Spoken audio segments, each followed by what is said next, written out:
রাত্রিরে বাড়িতে আসে, উনি স্বীকার করে না। এক কথায় দুই কথায় যখন ওই আমি সাংবাদিক পুলিশের কথা বলেছি তখন হচ্ছে আচ্ছা, আমি বলি বোন বিষয়টা। উনি প্রশ্নটা করার পরে আমি খুঁজলাম যে আসলে কি হয়েছে ঘটনাটা। পরে দেখলাম যমুনা টেলিভিশন নিউজ করেছে। পরে বুঝলাম যে হ্যাঁ, এটার ভিত্তি আছে।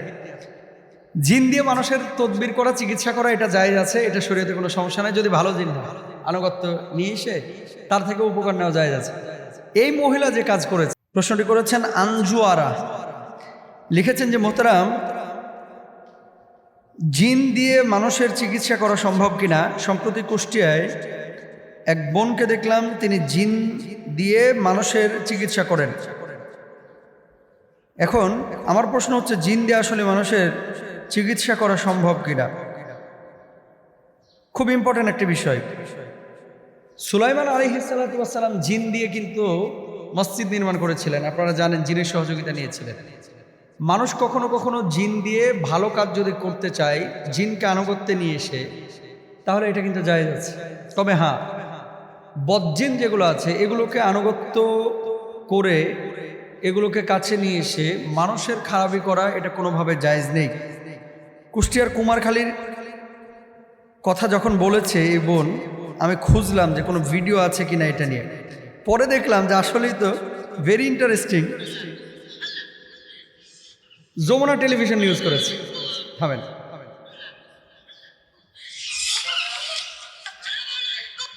বিষয়টি অস্বীকার করেন, টানা পড়ে বিয়ে দ্বারস্থ হয় সারাদিন থাকে আর রাত্রিরে বাড়িতে আসে, উনি স্বীকার করে না। এক কথায় দুই কথায় যখন ওই আমি সাংবাদিক পুলিশের কথা বলেছি তখন হচ্ছে আচ্ছা, আমি বলি বোন বিষয়টা। উনি প্রশ্নটা করার পরে আমি খুঁজলাম যে আসলে কি হয়েছে ঘটনাটা। পরে দেখলাম যমুনা টেলিভিশন নিউজ করেছে। পরে বুঝলাম যে হ্যাঁ, এটার ভিত্তি আছে। জিন দিয়ে মানুষের তদবির করা, চিকিৎসা করা, এটা জায়েজ আছে, এটা শরীয়তে কোনো সমস্যা নাই। যদি ভালো জিন হয়, আনুগত্য নিয়ে এসে তার থেকে উপকার নেওয়া জায়েজ আছে। এই মহিলা যে কাজ করেছে, এই মহিলা আল্লাহু আল্লাহু জিকির করে মানুষজন দাঁড়ায় থাকে, আমার কাছে জিন এসেছে। সম্ভব, জিন নিয়ে আসা সম্ভব, যারা তদবির করে, চিকিৎসা করে, আপনারা জানেন। কিন্তু কিছু কিছু ফাউল কবিরাজ বাংলাদেশে আছে, যারা বিভিন্নভাবে উল্টাপাল্টা তথ্য দিয়ে পারিবারিক ঝামেলা বাঁধায়। মহিলা এসে, মানে আরেকজন মহিলা যিনি অসুস্থ, তার কাছে জিজ্ঞেস করেছে, আমার হাতটা দেখে বলেন তো যে আমার কি অবস্থা।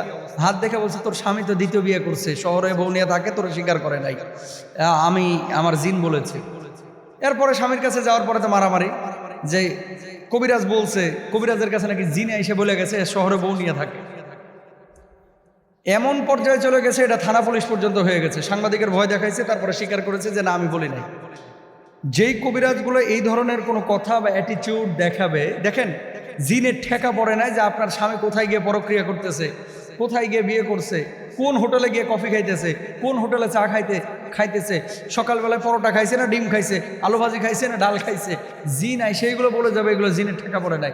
এখন বাংলাদেশের মানুষ কিছু কিছু জিনিস উল্টাপাল্টা একটু ভাব সব নিয়ে বলে ফেলায়, পরবর্তী সিচুয়েশনটা কি হবে এটা কিন্তু ফিকির করে না, চিন্তা করে না। এলাকা ভিত্তিক যে সমস্ত কবিরাজগুলো আছে, কবিরাজগুলো থেকে সাবধান। আল্লাহ রাসূল সাল্লাল্লাহু আলাইহি ওয়াসাল্লাম এই জন্য বলেছেন, আমার উম্মতের মধ্যে এক শ্রেণীর উম্মত আছে, যে উম্মতগুলোকে আল্লাহ রাব্বুল আলামিন বিনা হিসেবে আল্লাহ জান্নাতে দিবে।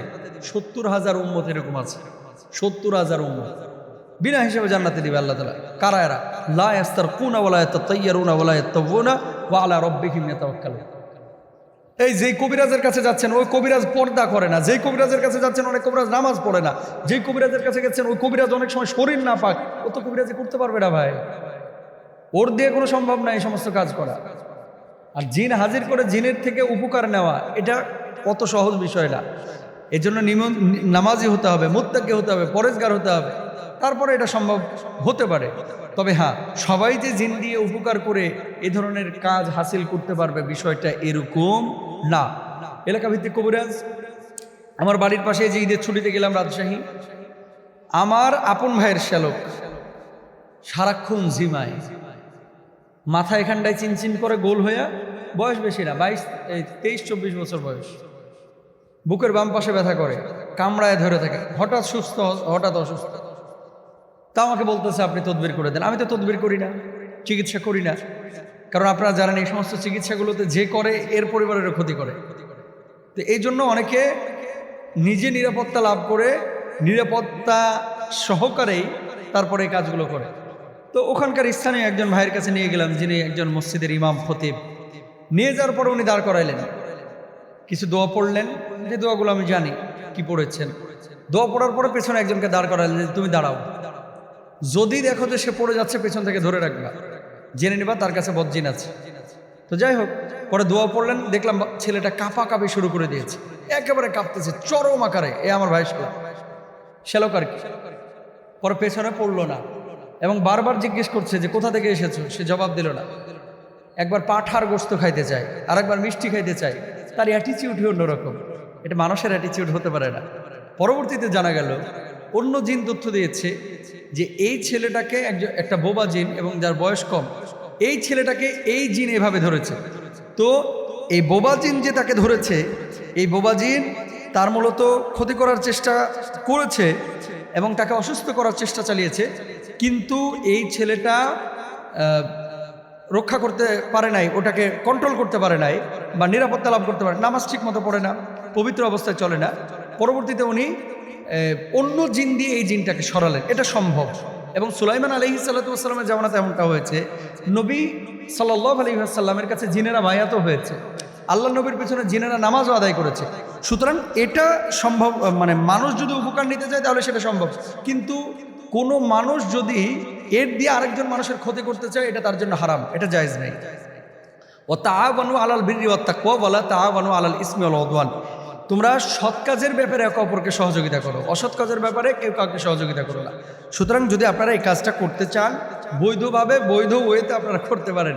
অবৈধভাবে যদি কেউ এটা করে, এটা হারাম সম্পূর্ণরূপে। আপনাদের কাছে বলি, এই ধরনের কোনো প্রশ্ন থাকলে আমাদের কাছে পাঠান।